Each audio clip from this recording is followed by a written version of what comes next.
Hi guys, we have this question on momentum and collisions. Let's break it down. So the question reads, a rifle of mass 4 kg fires a bullet of mass 0.02 with a muzzle velocity of 600 meters per second. So assuming that the rifle can recoil freely, determine the recoil speed of the rifle. So this recoil speed we're talking about.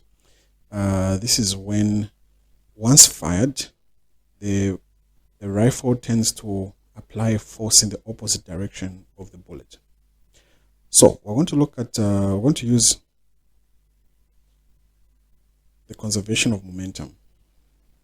That is the initial momentums, P1 plus P2 is equals to the sum of the final momentums, P1 prime plus P2 prime. So if that's the case, who is object 1, who is object 2? So let's assume that, or let's state that object 1 is the rifle, okay?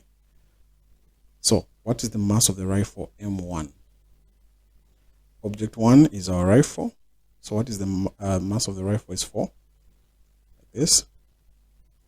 This means that M2 represents the bullet, and the mass of the bullet is 0.02 kg. So V1, or let's start with U1 first. So U1 represents the initial velocity of the rifle, while U2 represents the initial velocity of the bullet. Now, if you look at the two diagrams that I have here, let me label them A and B. This is A, this is B. A represents before the shot was fired. So everything was motionless. The bullet was motionless, the rifle was motionless. So this means that the velocity here was 0. Same as the bullet, the velocity was 0 before firing.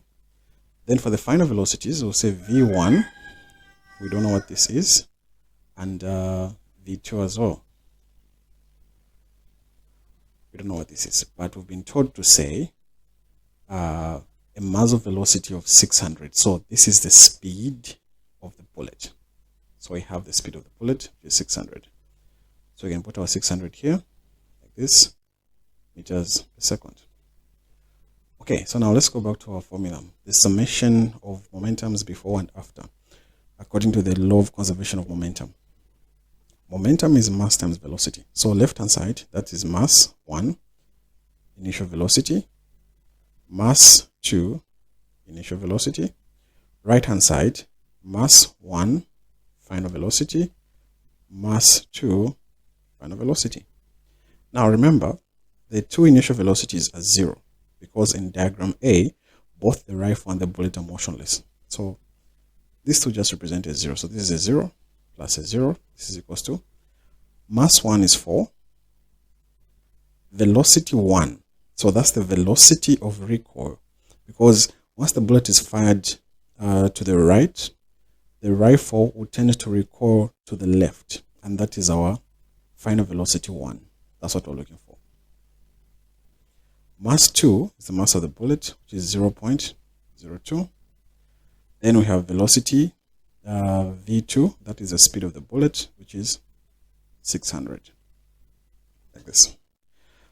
So now, this can become a negative 4 V1 if we push it to the left-hand side. Then we multiply 600, so that is 600 by 0.2, giving us 12. So if we divide both sides by 4, obviously, this will be V1 is equals to negative 3 meters per second. Right. Now, this is negative simply because of the direction. If you look at our diagram, if the bullet is fired to the right, it means that the recoil will go to the left. So one of them has to be negative, one of them has to be positive, because they are going in opposite directions. If we were to flip this and the bullet goes to the left, then the recoil will go to the right. So there we have it.